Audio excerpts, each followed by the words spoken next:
A lot of SUVs in the industry nowadays are going soft, relying on unibody construction to provide a smooth ride for families and moms going to get the groceries. Toyota, however, is not buying into it, still building the 4Runner with the classic body-on-frame construction.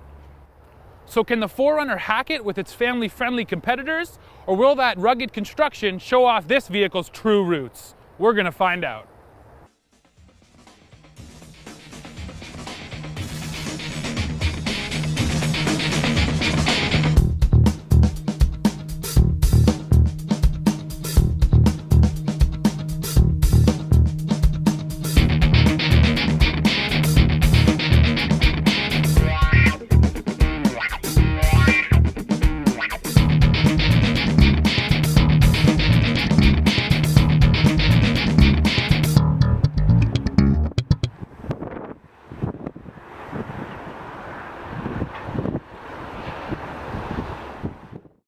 There's only one engine option that you can get with the 2014 4Runner, and that's a 4-liter V6, good for 270 horsepower and 278 pound-feet of torque. Models equipped with 4x2 will net 17 miles per gallon in the city and 23 on the highway, while models equipped with 4x4 will drop down just one peg, rated at 17 miles per gallon city and 22 on the highway. When properly equipped, the 4Runner can tow a maximum of 5,000 pounds, and each vehicle features an integrated tow hitch receiver and a wiring harness as standard equipment. A base 4Runner costs $33,680, but bumped up to a limited 4x4 model like we have here, and the price climbs to $44,260.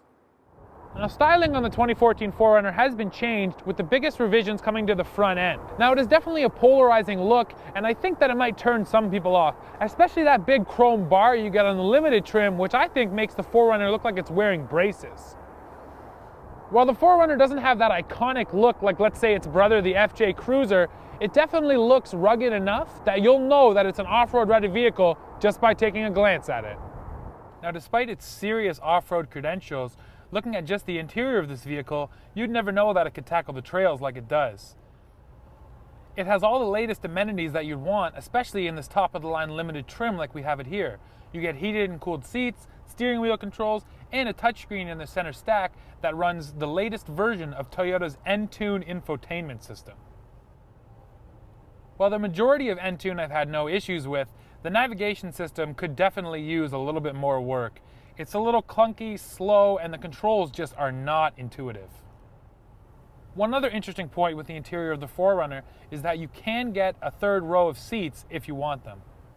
Now, while the seats are comfortable and the materials in here are quite nice, the 4Runner can't quite keep up to, say, the Grand Cherokee when it comes to a nice luxury interior. The dynamics of this 4Runner on-road are completely dictated by its rugged construction. Now, this thing is body on frame, it has a solid rear axle, and it's full-time four-wheel drive.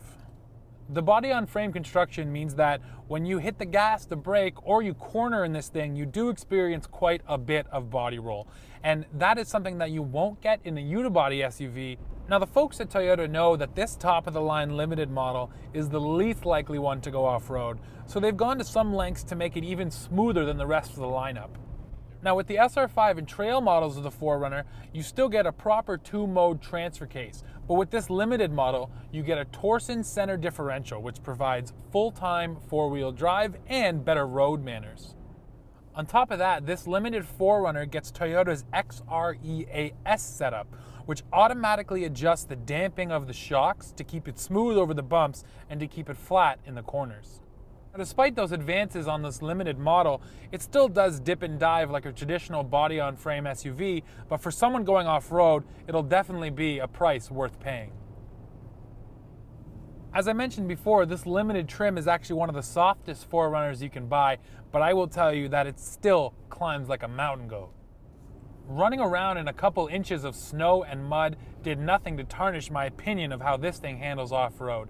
This 4Runner always inspires confidence, and it rarely loses grip. Now, when you get into those off-road situations, the motor is also definitely torquey enough to pull you up any hill that you're going to find, and it has a nice broad torque curve. Now, there are two off-road specific features in this Toyota I'd like to talk about. The first one is the hill descent control, which I can tell you works really well, As you roll over the top of the hill, it will keep the 4Runner at a slow, even speed all the way down with no driver input needed. The second system is based off the same premise, and it's called crawl.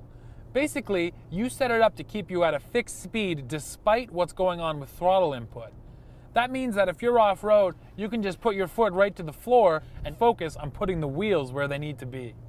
Now, despite the compromised on-road driving dynamics, the 4Runner really is one of the best marriages of purpose-built off-road construction and interior quality and comfort. The real beauty of the 4Runner is once the groceries are bought and the kids' soccer game is done, you can still hit the trails, and I guarantee you'll be leaving a lot of those unibody SUVs back there in the ditch.